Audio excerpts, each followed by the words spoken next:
Hi everyone, welcome to our second day of videos for Intermediate English. Today is March 24th, so look for the cartoon that's got the 324. You have one page of vocabulary. You will be using the words that we discussed on the vocabulary quadrant yesterday: occur, concept, major, achieve, instance, and initial. So you have one page of vocabulary, and then you have two magazine ads. The first one is a McDonald's, and the second one is about M&Ms. So we're going to go over that first, and we're going to go in color with my magazine ads.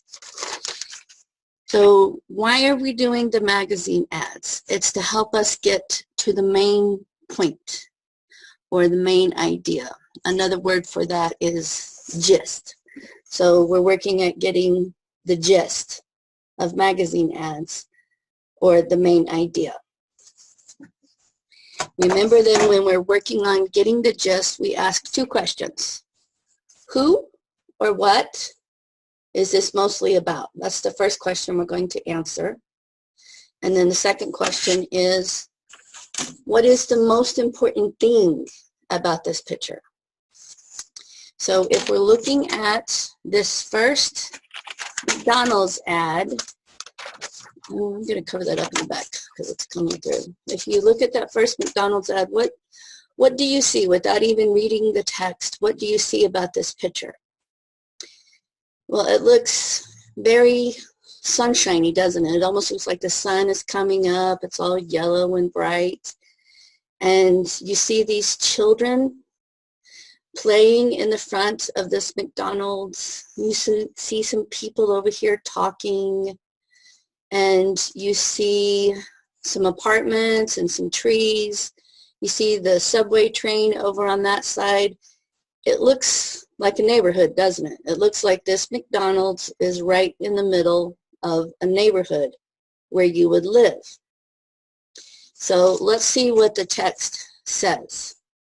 It says, McDonald's, my place for a good morning, a smile, a snack, connecting, great taste, my time out, community, possibilities, the one place that will always be my place, Mickey D's. So it's a very warm and inviting ad about McDonald's in this neighborhood. So, first question, who or what is this mainly about? It's about McDonald's, right? And what is the most important thing that this ad is trying to tell us? It's trying to tell us that McDonald's is your place. It's a place in your neighborhood. It will always be there for you. So if we were going to write one sentence, what would we say is the main gist of the magazine ad? One thing that we could say, the main idea or the gist of this whole ad is McDonald's is always my place, right? Good one sentence that covers everything in that text. Okay, your next magazine ad is about M&Ms.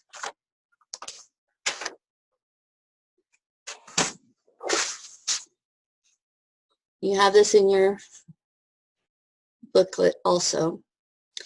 So on the bottom, you see the M&Ms, and then you see two humans, and then you see two kind of medium-sized dinosaur, and then a big dinosaur.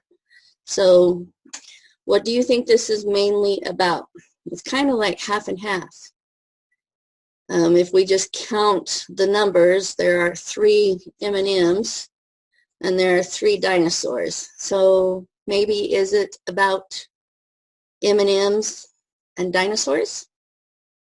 Yeah. And then what is this picture telling us? Well, this is a picture of a food chain. And here at the bottom are the M&Ms. and they get eaten by the humans. The dinosaurs eat the humans, and then the biggest dinosaur eats all the other dinosaurs. So the dinosaur is the top of the food chain. So that's a lot of details. So how are we going to put this into one sentence? What can we say? Okay, so one sentence that we could say that kind of covers the whole food chain thing is M&Ms aren't the only thing that will get eaten. Okay, does that describe the whole food chain, M&Ms, dinosaurs, people? Yeah, I think so. And that's 1, 2, 3, 4, 5, 6, 7, 8, 9 words. All of these words, all of these sentences that we're going to be working on with the gist, we want to keep around 10 words. We don't want it to be a lot. You have to learn how to just get to the main idea, just the one point. And 10 words should cover it. Okay, and the last commercial or ad that we're going to talk about is actually a commercial about M&Ms. It's 15 seconds, and it's about the new hazelnut M&M.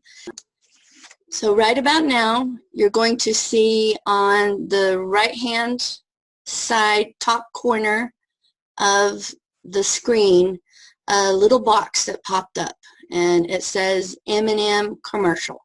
I want you to pause this video and click on that button, and it will take you to the 15-second commercial on the hazelnut M&M. So pause this one and go over to that. So what did you see in the hazelnut M&M commercial? Okay, so there's like this big ta-da. The lady is introducing hazelnut M&M to be the new spokesperson for M&M, and they put the curtain back, and all that you see of the new hazelnut M&M are the shoes and their gloves or mitten hands, whatever you want to call them.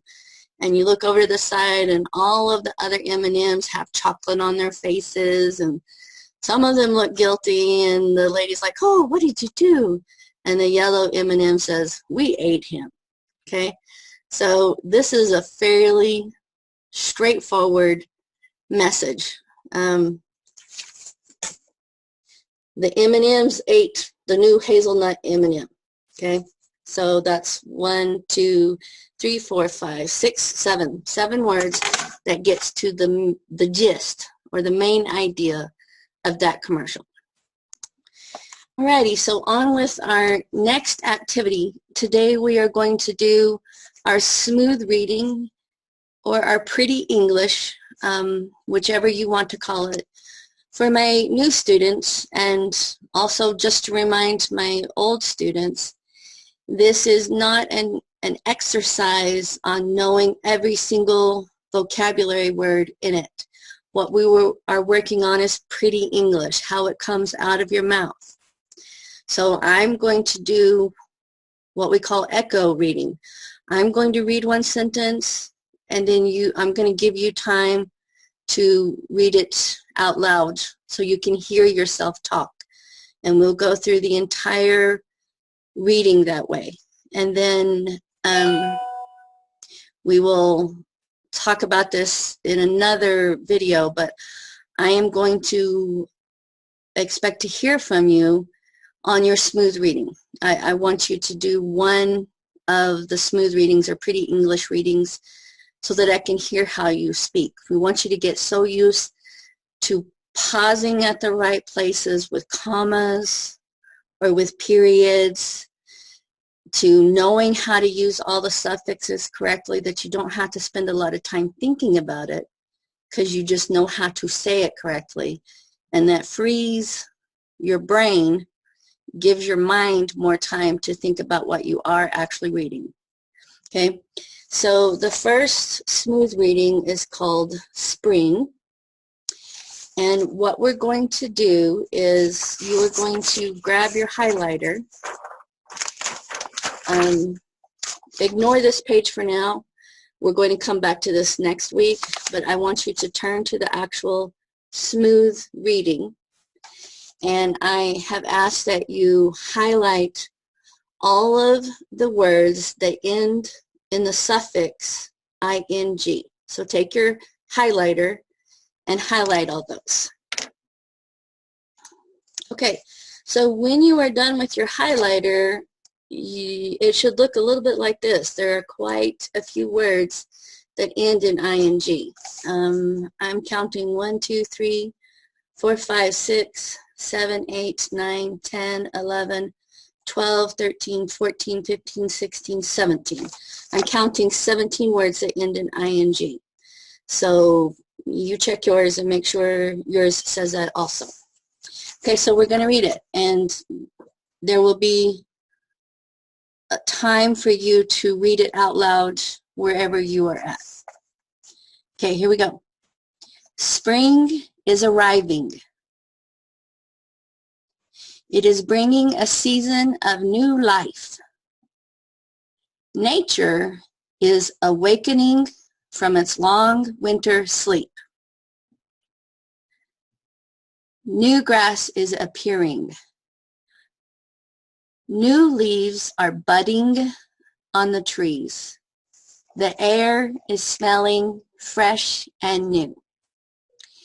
You can hear the chirping of the birds as they are returning from their winter homes. Some are busy building new homes. New flowers are sprouting in the garden.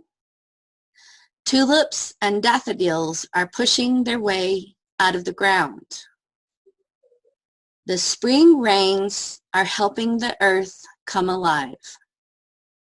The April showers are bringing May flowers. The nights are getting shorter. The days are growing longer. Warmer weather is arriving and more people are smiling.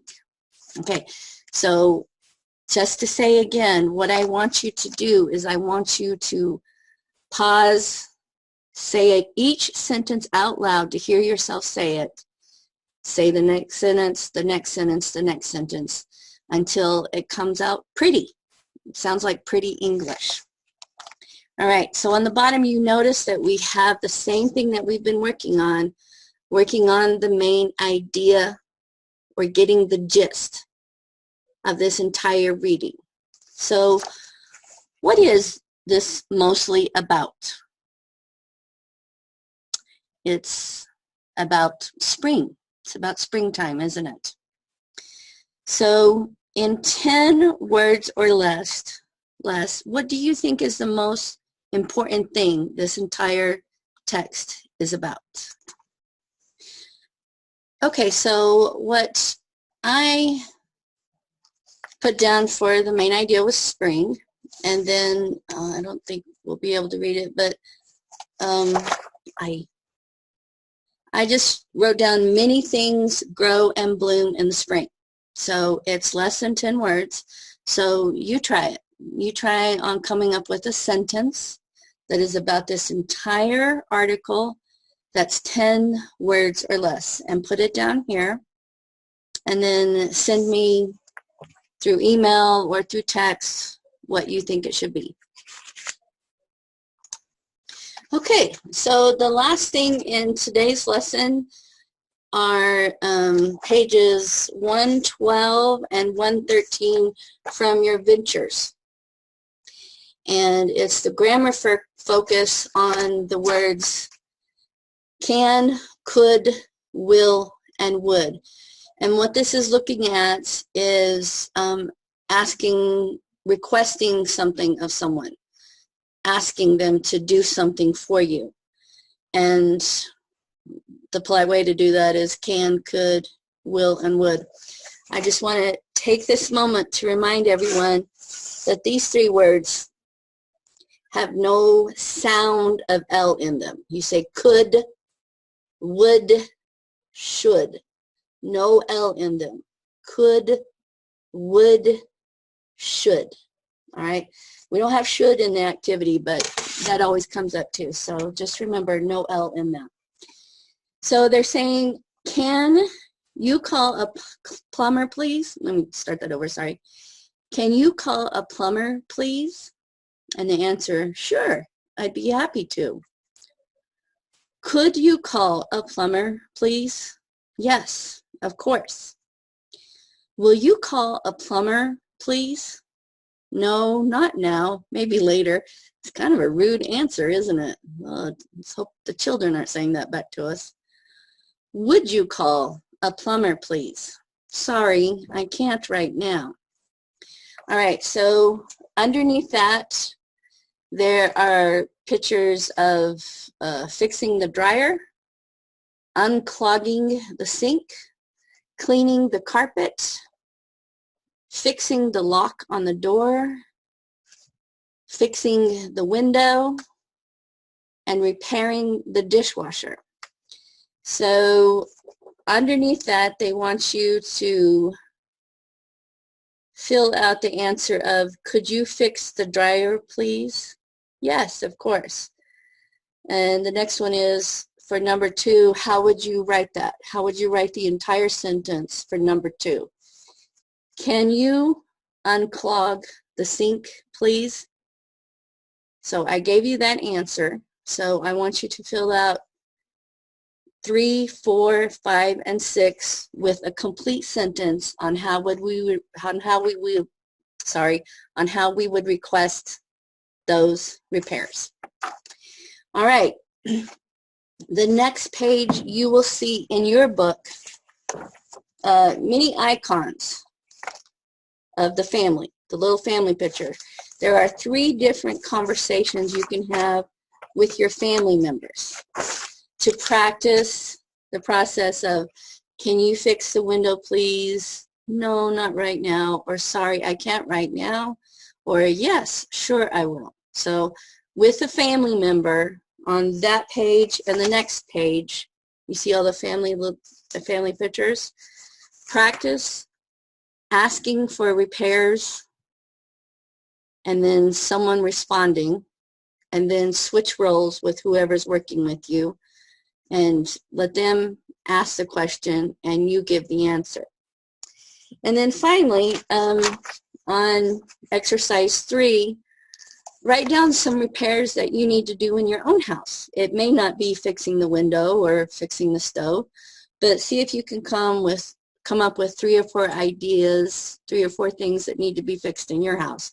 I know I always have something in my house that could be fixed, so I think we could do that. Okay, my friends, that's it for today. Please practice the smooth reading or pretty English, and I'm going to look for your vocabulary sentences 2 and 3 on my email, or you can text them to me. So take care. Talk to you soon.